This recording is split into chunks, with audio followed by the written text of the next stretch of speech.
माझे सोलापूर स्वच्छ सोलापूर सुंदर सोलापूर या मोहिमेच्या अनुषंगाने महापालिका आयुक्त डॉक्टर सचिन ओंबासे यांनी शहरातील विविध भागात प्रत्यक्ष पाहणी केली।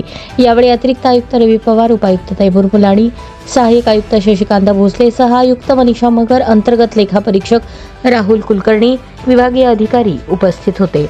कोनापुरे चाळ, मोदी लष्कर, नळबझार, लोधी गल्ली, सिद्धार्थ चौक, पाथरुड चौक, अशोक चौक, बापूजी नगर अशा परिसरांना भेट देऊन त्यांनी घरोघरी घंटागाडी जाते का, कचरा संकलन नियमित होते का याची पाहणी केली। तसेच अरुंद बोळामध्ये गाडी जात असल्यास त्या ठिकाणी कचरा मुक्तेदाराने कर्मचारी नियुक्त करून कचरा संकलन करावे असे आदेश दिले आहेत। यावेळी फुटपाथवर वाढलेले गवत, काही ठिकाणी रस्ता दुभाजकामधील आवश्यक वाढलेले गवत व कचरा काढून घेण्याबाबत सूचना दिल्या। या पार्श्वभूमीवर आयुक्त डॉक्टर ओंबासे यांनी रस्त्यावर कचरा टाकणाऱ्या नागरिकांवर दंडात्मक कारवाई करण्याचे आदेश दिले आहेत।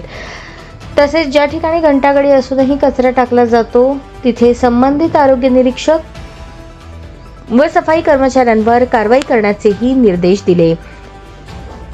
महानगरपालिकेच्या वतीने नागरिकांना आवाहन करण्यात आले आहे की कचरा रस्त्यावर किंवा फुटपाथवर टाकू नये, कचरा फक्त घंटागाडीमध्येच द्यावा, दुभाजक व सार्वजनिक ठिकाणे स्वच्छ ठेवावीत, आपलं शहर आपली जबाबदारी, स्वच्छ सोलापूर सुंदर सोलापूर हा संदेश प्रत्येकाने आचरणात आणावा असे आयुक्त डॉक्टर सचिन ओंबासे यांनी आवाहन केले।